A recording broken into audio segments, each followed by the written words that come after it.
ngikutin juga. Seorang menteri ya Udah, itu masih mungkin krisis, mungkin dia kena dampak krisis ya. Pasti sekarang apapun ada sebab akibat dari kedua belah pihak ya. Which is kalau kita sebagai masyarakat yang harusnya itu bantuan untuk masyarakat yang terkena COVID kan, benar kan, uangnya itu ya jujur ya itu pasti hal yang negatif dan itu nggak patut untuk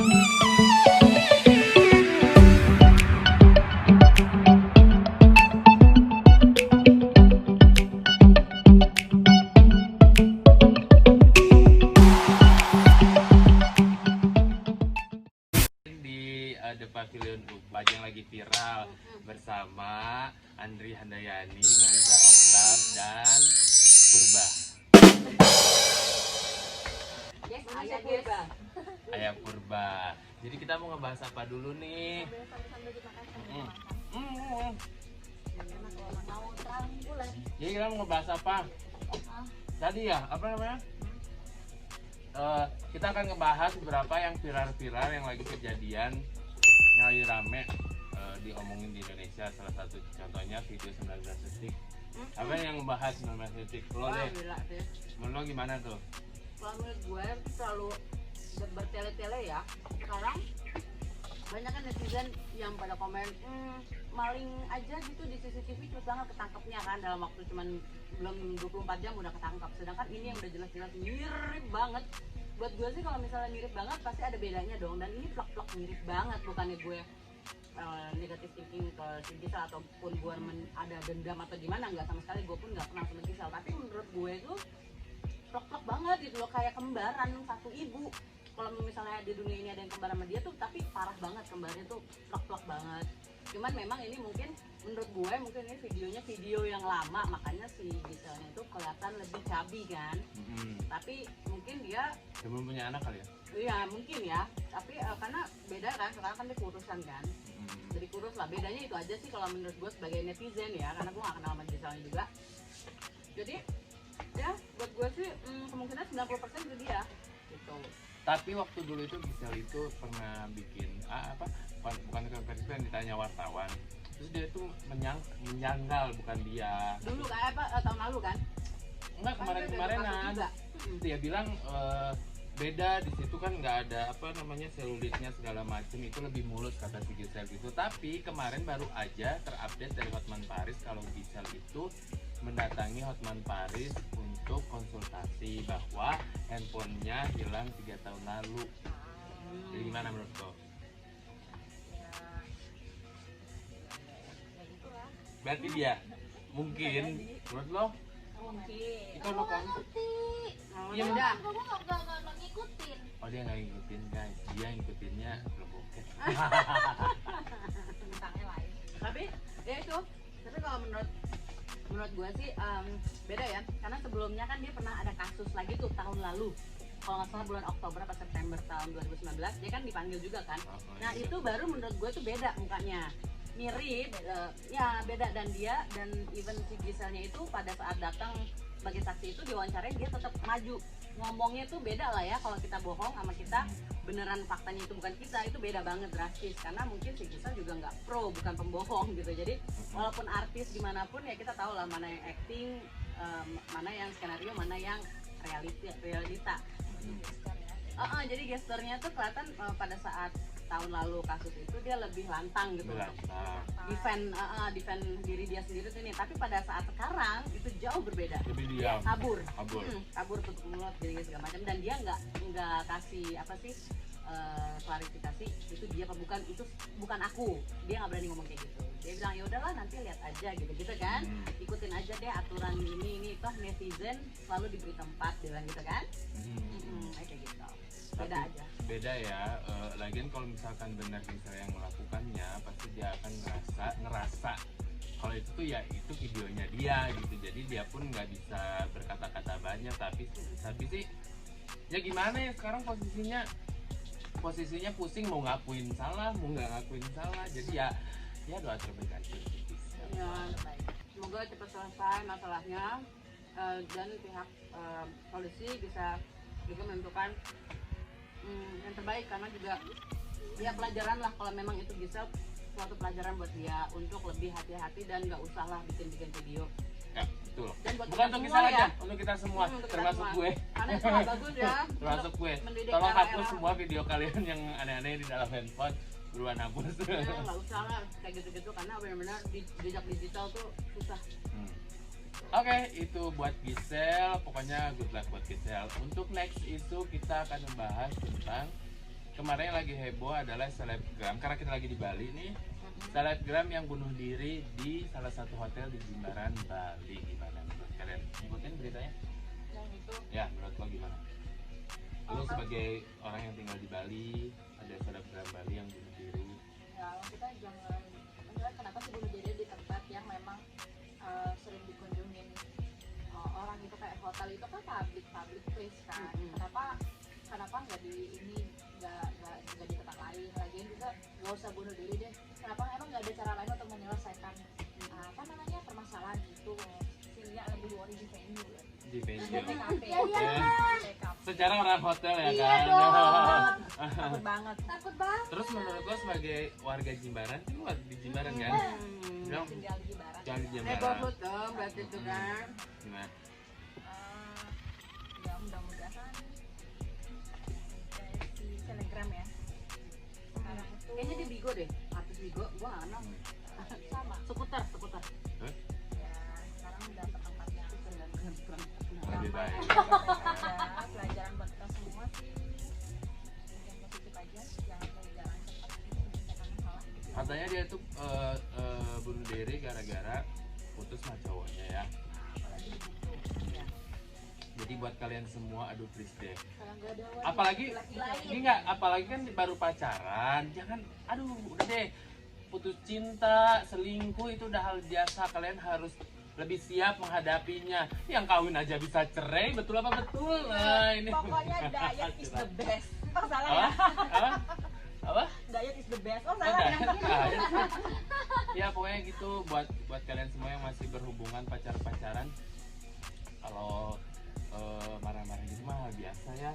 Iya. Lu aja yang udah nikah gimana tuh? Iya, Pacaran gua semua aja atau apa pacaran tuh 10 biasa? tahun, nikah udah 8 tahun, anak udah 2. Berantem ya udahlah di rumah tangga aja. Terus juga nggak sampai kepikiran bunuh diri karena ya aku sayang sama diri aku sendiri dan aku punya Tuhan kan. Which is kalau misalnya aku sedih apa ya aku tinggal sholat terus minta ini, mau nangis-nangis kayak mewek-mewek kayak curhatnya sama Tuhan kita gitu. Jadi nggak perlu mempersingkat waktu apa langsung bunuh diri. Aku takut dosa juga karena dosa aku kan aku belum sempurna. Aku takut disiksa dikubur.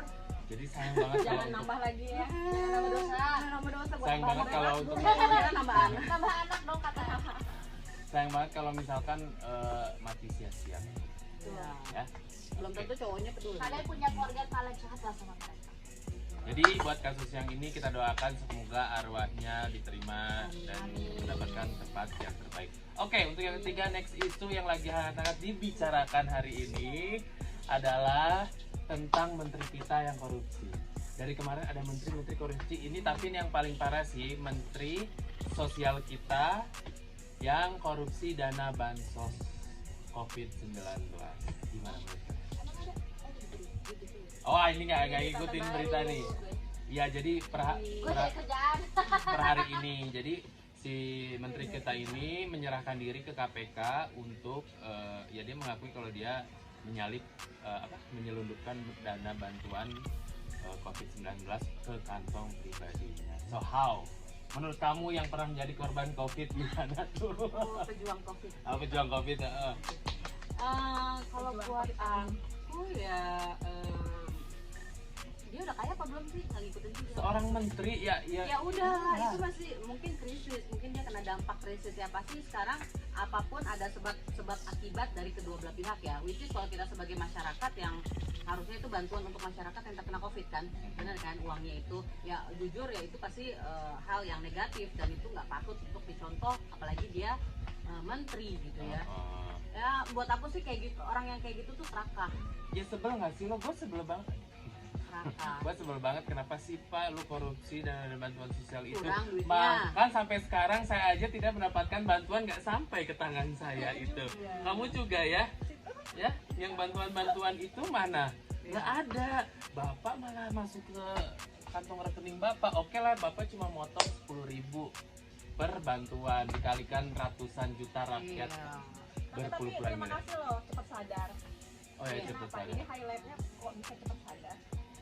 Mungkin Jadi dia apa ya? menyerahkan diri ya? menyerahkan diri Oh, ke bagus. KPK. Atau udah ada sinyal-sinyal ketahuan? Iya, kita iya, lah. iya. Mungkin mungkin sih di pasti ada, pasti mungkin dia udah, karena kan yang terakhir kemarin yang kelautan kan kena korupsi, mungkin dia juga udah tercium nih, ya udahlah menyerahkan diri. Itu pasti untuk Jokowi sangat seperti terkena petir ya kalau sinetron itu gitu kan. Kalau ada menteri-menteri yang lain yang mau menyerahkan diri lagi, Monggo baik aja, kita pemaaf kok. kita pemaaf sebagai rakyat Indonesia memaafkan uangnya kalian. dibalikin ya. Kita memaafkan kalian.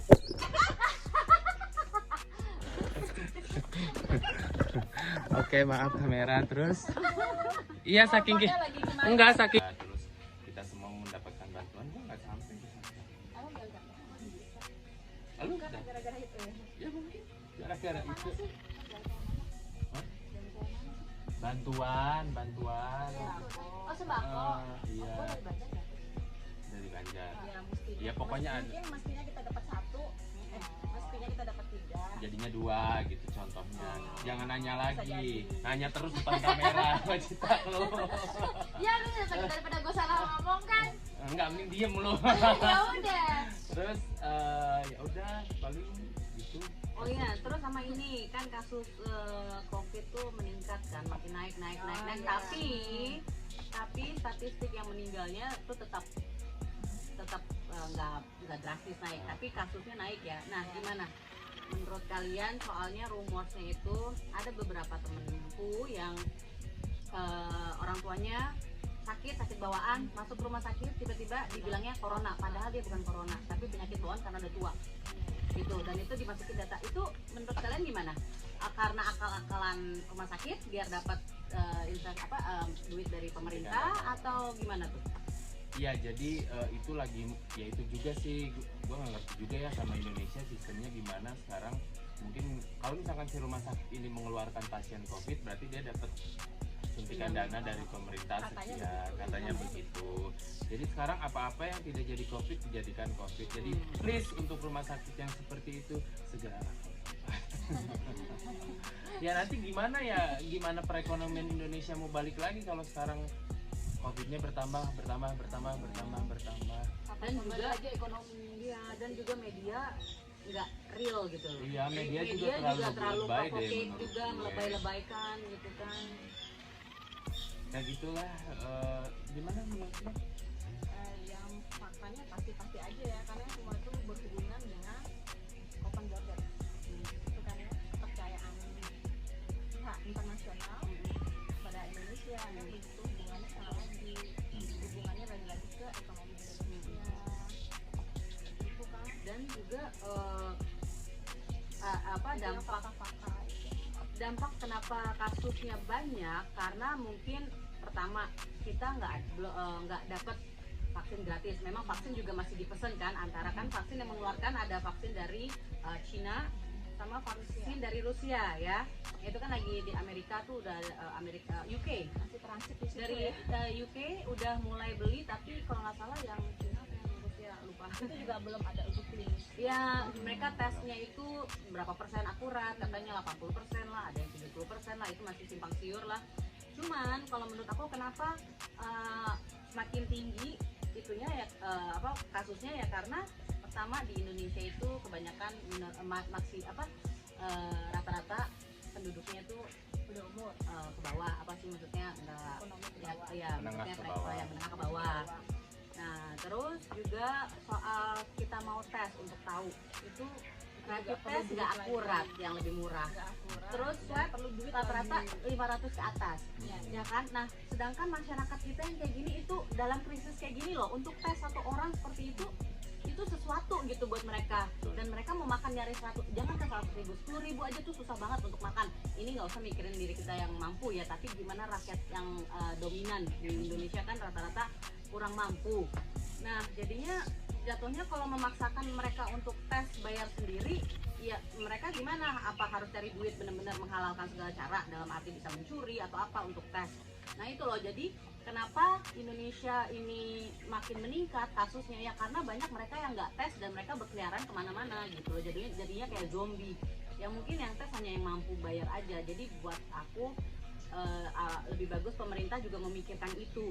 Semuanya serba gratis. Iya, serba gratis kalau mau Daripada orang muda. daripada untuk bayar rumah sakit yang ngeklaim korban COVID, mendingan menggratiskan aja. Iya, mereka bisa nggak usah ini, mereka self isolation aja di rumah masing-masing, tapi benar-benar didanai, mereka tes segala macam gitu. Dikasih makan juga. Jadi kan pasti pada jujur. Support. Benar ya. Gitu. Mereka juga sebenarnya takut ya. Kita juga Iya. kan mau diobatin kan. Betul, Iya. betul. Ya, Serba begitulah. gratis, serba mudah. Ya, begitulah. Welcome to Indonesia. Semoga negeri kita pertiwi ini semakin membaik ke depannya. Semoga COVID cepat selesai dan kembali keadaan normal. Sebentar lagi tahun 2020 berlalu, Ya, kita kita berharap. akan menyambut 2021. Oke? Yeah. Ya gitu aja teman-teman sobat Hexa Oh My God Oh My Wow. Pokoknya kalian semua ini kita ngebahas konten yang lagi viral. Mudah-mudahan nanti next episode-nya gue akan ngebahas hal-hal yang viral lagi. Oke? Sekian dulu video dari kita semua. Bye bye.